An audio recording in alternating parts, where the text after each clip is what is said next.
Hey, this is Gary King, and I'm running this little video this morning, not to be contentious in any way, but I just want to augment the video that was taken on August the 24th, that Saturday of 2013, in which the history class from Blue Ridge Community College was on a field trip and visited the King Cemetery. And again, not to be contentious, but I just want to make sure the history is well documented and corrected.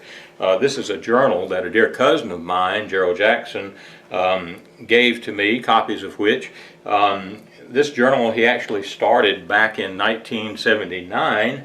The first page is a very, very wonderful surveyor quality diagram that Gerald and his family did of the cemetery location off Finley Cove Road. And I actually would like to just read a small portion of the journal which documented exactly what did take place. It says, this grave site had been visited previously on May 26, 1979 by Ray Govan G. King, Dudley G. Jackson Jr., Gerald S.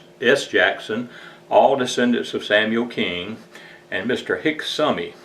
Mr. Hicks Summy, who lives near the grave site further up the Finley Cove Road, accompanied the above men to the grave site and stated that he was 70 years of age and had known of this cemetery all of his life because he had always lived near here.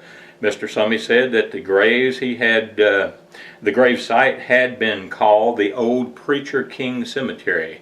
This visit was a result of correspondence between Samuel King Sr. descendants Elsie Hill of Flat Rock and Mrs. Omega Smith Scott of Fort Worth, Texas. Elsie J. Hill had advised Ray Govan King, Dudley G. Jackson, and Gerald S. Jackson of the facts about the existence of this cemetery from Mrs. Scott. Photos and notes were made during this visit, May the 26th, 1979, and they are within this journal. There's been numerous visits to this grave site of local descendants of Samuel King since 1979, and these were unknown to this writer. However, the following descendants are known to have visited this grave site prior to 1979. Mrs. A.R. Pope of Lucky Acres Farm in Horseshoe, North Carolina. Miss Mary Jane McCrary of Brevard, North Carolina, visited sometime prior to 1967.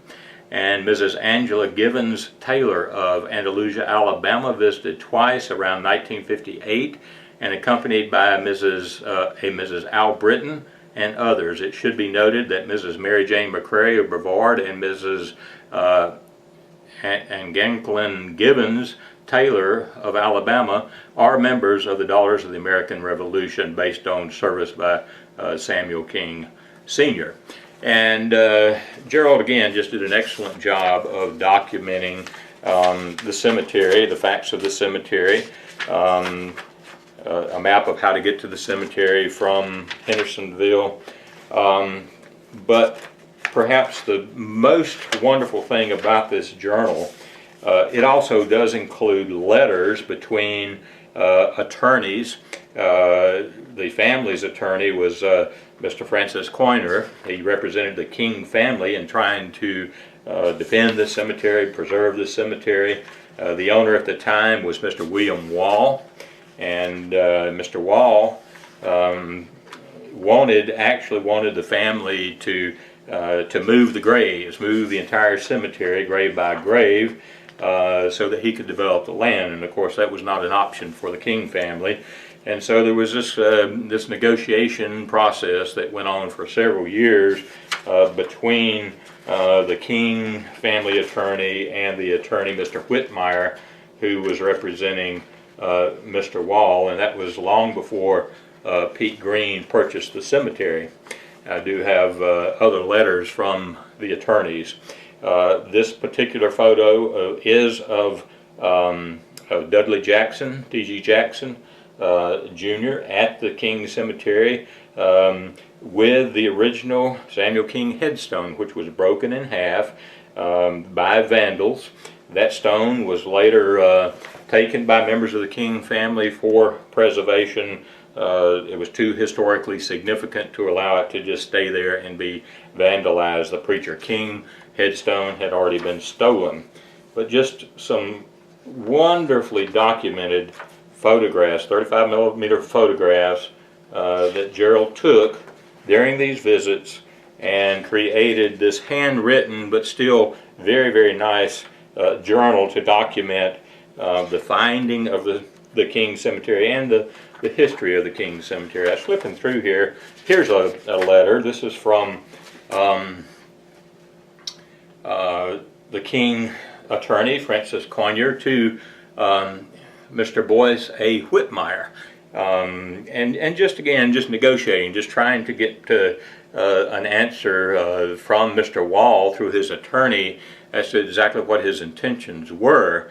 The King family actually wanted to purchase the land, the cemetery, but Mr. Wall wasn't interested in selling just that portion of the land. He only wanted to sell the entire tract of land, and he did so to Pete Green. I believe that was 1995 when that took place. From that point on, to be honest, there was quite a bit of contention between Mr. Green and the King family. There are those that try to kind of change that story and say that didn't happen, but it did. And some of those same family members that were party to discovering the cemetery actually literally stood in front of the bulldozer to stop Pete Green from bulldozing the cemetery. And this is all well documented.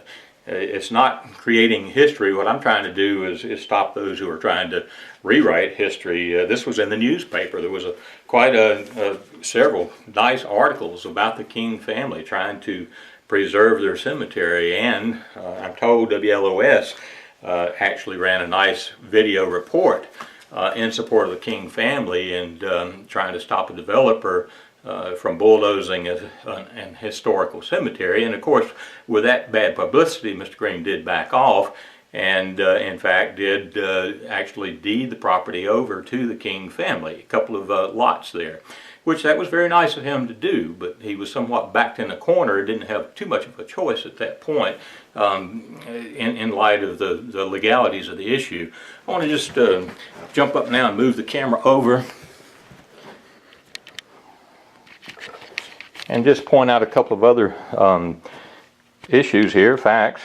This is the first land grant that Samuel King applied for in what is now Henderson County. At the time it was Rutherford County. The entire area was Rutherford County, most of it. The land grant was issued 29 November 1790, but it was applied for on 1 August 1778. Now, for land grants to be, before they were granted, a proper application had to be made. Along with the application, a survey had to be entered. I mean, the land had to have been surveyed prior to August the 1st, 1778, because that's the date of the application. So obviously Samuel King was here prior to August of 1778. His last documents, military service with the 11th Virginia Regiment, was still he was at Valley Forge in the spring of 1778, March and April. So I contend that most likely it was right then, upon leaving Valley Forge, that Samuel King came home and packed his family, and along with many others that were leaving Virginia at the time for the free land that was available, he left for North Carolina Colony, or the Carolina Colony they called it, and traveled down the old wagon road to get there. This is a stack of land grants. I received these from the State Archives in Raleigh a few months back, and that's just an indication of the amount of land that Samuel owned, and that's land he received by land grant. Once the application was processed, they had to check and make sure no one else had claim to that land, and taxes had to be paid. And in that case, it was almost a 12-year process. This is a stack of deeds of land where Samuel King purchased land. Here's actually an index. I downloaded this from the Buncombe County website. Fortunately, folks are able to go on the Buncombe County website and look up deeds and download copies of old deeds. What a wonderful service.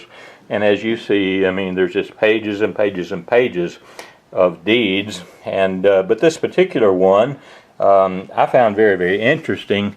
Whoops, I'm on the wrong page. It's this one here. Very interesting because it actually, one of the grantors of this deed was Ambrose Mills et al. So this, of course, Ambrose Mills was hanged just after the Battle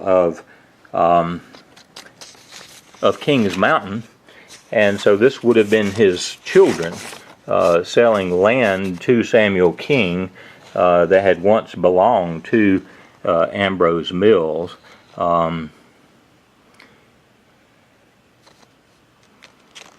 Anyway, just a little sidelight there. In total, Samuel King wound up with close to 4,000 acres of land all around Henderson County, but most of it concentrated in the area of Mills River.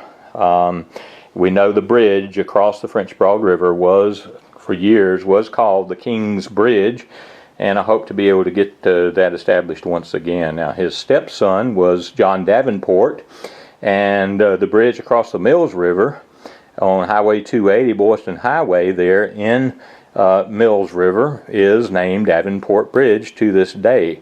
The Davenport family was known to be bridge makers, had somewhat of engineering skills, I suppose, and a number of bridges built by the Davenport family, but that particular one originally was a toll bridge.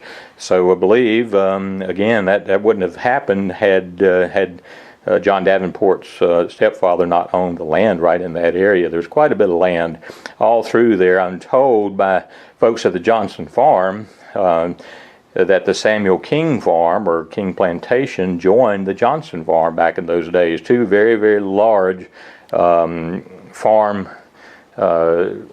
beautiful farmlands in the what is now Henderson County area. Just want to make all this known for the sake of history. If it's not cleared up, then things that are said in error based on misinformation, can easily be construed as historical and passed along and never changed. So it's important to make sure that we get the record straight. Thank you.